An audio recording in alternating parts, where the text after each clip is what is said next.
আসসালামু আলাইকুম রহমতুল্লাহ। আশা করি আপনারা সবাই অনেক ভালো আছেন, সুস্থ আছেন, আল্লাহ তাআলার অশেষ মেহেরবানি। তো আজকে যে বিষয়টা শেয়ার করতে যাচ্ছি সেটা হচ্ছে কৃষক এই বছর হয়তো বাঁচবে না।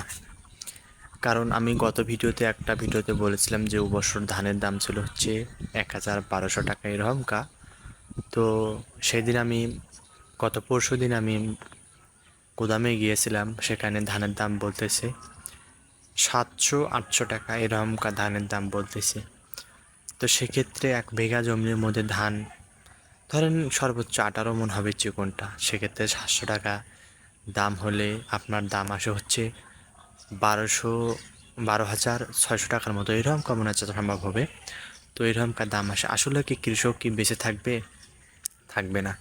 যে পরিমাণ কৃষি মানে ফসলটা ফলাতে যে পরিমাণ নিত্য প্রয়োজনীয় যে জিনিসপত্র লাগে ফসলটা ফলাতে বা কৃষি মানে ধানটা ফলাতে যে খরচগুলো হয়, সে খরচগুলো অত্যাধিক, একেবারে হাতের ছোঁয়ার বাহিরে সে খরচগুলো।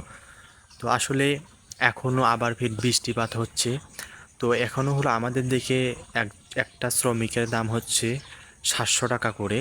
তো গত 2 দিন থেকে বৃষ্টি পড়তেছে, জানি না আজকে কতটা মানে শ্রমিকের দাম হবে। যত সম্ভব আরও দাম বেড়ে যাবে শ্রমিকের।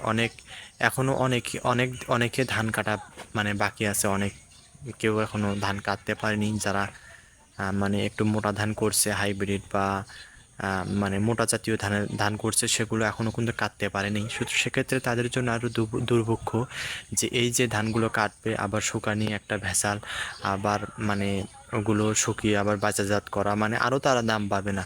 তো আসলে কৃষকের এই অবস্থা। তো এখানে খালি শুধু সরকার বা সরকার দলীয়রা বা যারাই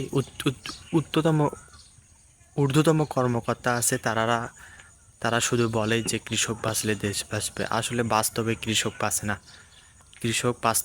না, কৃষকের মূল্য কেউ দিতে জানে না।